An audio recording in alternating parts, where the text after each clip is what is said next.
السلام علیکم ورحمۃ اللہ وبرکاتہ۔ بسم اللہ الرحمن الرحیم۔ صرف 5 منٹ کا مدرسہ قرآن و حدیث کی روشنی میں 2 رجب المرجب، اسلامی تاریخ، حضرت ابوبکر رضی اللہ تعالیٰ عنہ کی خلافت اور کارنامے۔ رسول اللہ صلی اللہ علیہ وسلم کے بعد حضرت ابوبکر صدیق رضی اللہ تعالیٰ عنہ مسلمانوں کے پہلے خلیفہ بنے۔ تقریباً 2.25 سال کی مدت میں بڑے بڑے کارنامے انجام دیے، جن میں مسلمانوں کے خلاف جنگ کرنے والوں کے مقابلے کے لیے لشکر تیار کرنا، جھوٹی نبوت کا دعویٰ کرنے والوں کا خاتمہ کرنا، اسلام سے پھر جانے اور زکوٰۃ کا انکار کرنے والوں سے مقابلہ کرنا، منافقین کی سازشوں کو ختم کرنا اور مسلمانوں کے سخت دشمن عیسائی بادشاہ ہرقل کے خلاف فوج روانہ فرمانا آپ کے اہم کارنامے ہیں۔ حضرت ابوبکر صدیق رضی اللہ تعالیٰ عنہ بہت ہی سادہ زندگی کے مالک تھے۔ ہر ایک سے مل جل کر رہتے، ضرورت مندوں کا خیال رکھتے، مہمانوں کو کھانا کھلاتے، پریشانی میں دوسروں کے کام آتے اور کپڑے کی تجارت کر کے اپنا گزر بسر کرتے۔ جب خلیفہ بنائے گئے تو صحابہ کے مشورے سے ایک عام مہاجر صحابی کی طرح بیت المال سے وظیفہ مقرر کیا گیا، جس کی مقدار اتنی معمولی تھی کہ جب بیوی نے ایک مرتبہ میٹھی چیز کھانے کی خواہش ظاہر کی تو پیسہ نہ ہونے کی وجہ سے ان کی فرمائش پوری نہ کر سکے۔ انہوں نے جمادی الاخر سن 13 ہجری کو پیر کے دن 63 سال کی عمر میں انتقال فرمایا۔ حضور صلی اللہ علیہ وسلم کا معجزہ چاند کا جھک جانا۔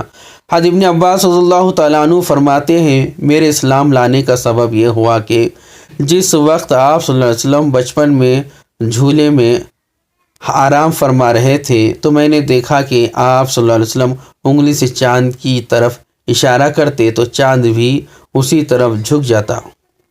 ایک فرض کے بارے میں غسل میں پورے بدن پر پانی بہانا۔ رسول اللہ صلی اللہ علیہ وسلم نے فرمایا، جسم کے ہر بال کے نیچے ناپاکی ہوتی ہے، لہذا تم بالوں کو دھو اور بدن کو اچھی طرح صاف کرو۔ فائدہ غسل میں پورے بدن پر پانی پہنچانا فرض ہے، اسی لیے خصوصاً سر کے بالوں، داڑھی وغیرہ کی جڑ میں پانی پہنچانا چاہیے اور عورتوں کو اپنے بال کھول کر غسل کرنا چاہیے تاکہ پانی بالوں تک پہنچ جائے۔ ایک سنت کے بارے میں رجب و شعبان کی دعا۔ جب رجب کا مہینہ شروع ہوتا تو حضور صلی اللہ علیہ وسلم یہ دعا پڑھتے، اللہم بارک لنا فی رجب و شعبان و بلغنا رمضان۔ اے اللہ، ہمیں رجب اور شعبان کے مہینے میں برکت عطا فرما اور ہمیں رمضان تک پہنچا۔ ایک اہم عمل کی فضیلت 2 رکعت تحیۃ الوضو ادا کرنا۔ رسول اللہ صلی اللہ علیہ وسلم نے فرمایا، جو شخص میری طرح وضو کر کے 2 رکعت اس طرح ادا کرے کہ اس میں اپنے من میں کوئی بات نہ کی ہو تو اس کے پچھلے گناہ معاف کر دیے جائیں گے۔ ایک گناہ کے بارے میں اللہ تعالیٰ کے ساتھ شرک کرنا۔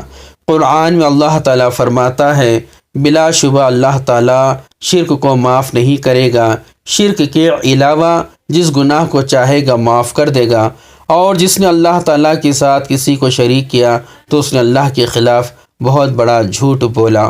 دنیا کے بارے میں دنیا کا زینت کافروں کے لیے۔ قرآن میں اللہ تعالیٰ فرماتا ہے، دنیا کی زندگی تو کافروں کے لیے سوار دی گئی، نہ کہ مسلمانوں کے لیے، اور کافر لوگ مسلمانوں کا مذاق اڑاتے ہیں، حالانکہ جو مسلمان کفر و شرک سے بچتے ہیں وہ قیامت کے دن ان کافروں سے درجوں میں بلند ہوں گے۔ آدمی کو اپنی دنیا داری اور مالداری پر غرور نہ کرنا چاہیے، کیونکہ اللہ تعالیٰ جس کو چاہتے ہیں بے حساب روزی دے دیتے ہیں، اس لیے مالدار ہونا کوئی فخر کی چیز نہیں۔ آخرت کے بارے میں مردہ کی حالت۔ رسول اللہ صلی اللہ علیہ وسلم نے فرمایا، جب مردہ کو لوگ اٹھا کر چلتے ہیں تو اگر وہ نیک ہوتا ہے تو کہتا ہے مجھے جلدی آگے بڑھاؤ، اور اگر برا ہوتا ہے تو کہتا ہے ارے میری ہلاکت آئی، تم کہاں لے جا رہے ہو؟ اس کی آواز کو جن و انس کے سوا اللہ تعالیٰ کی تمام مخلوقات سنتی ہے، اگر اس کی آواز انسان سن لے تو بے ہوش ہو جائے۔ طب نبوی سے علاج، ہر مرض کا علاج۔ حضرت عثمان غنی رضی اللہ تعالیٰ عنہ سے مروی ہے کہ میں ایک مرتبہ بیمار ہوا تو رسول اللہ صلی اللہ علیہ وسلم عیادت کے لیے تشریف لائے اور یہ دعا پڑھ کر دم کیا اور جاتے ہوئے فرمایا، اے عثمان، یہی پڑھ کر دم کر لیا کرو، بسم اللہ الرحمن الرحیم، وعیذک باللہ الاحد الصمد الذی لم یلد ولم یولد ولم یکن لہ کفوا احد من شر ما تجد۔ نبی صلی اللہ علیہ وسلم کی نصیحت۔ رسول اللہ صلی اللہ علیہ وسلم نے فرمایا، اے لوگو، سلام کو خوب پھیلاؤ، غریبوں کو کھانا کھلاؤ، رات کو جب لوگ سو رہے ہوں تو تم نماز پڑھا کرو، ان باتوں سے تم سلامتی کے ساتھ جنت میں داخل ہو جاؤ گے۔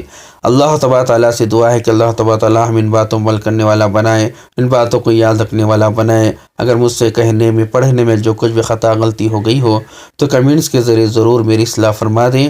اگر آپ کو ویڈیو اچھی لگتی ہے تو لائک کریں، شیئر کریں، اور ہو سکے تو میرے چینل کو سبسکرائب کریں۔ السلام علیکم ورحمۃ اللہ وبرکاتہ۔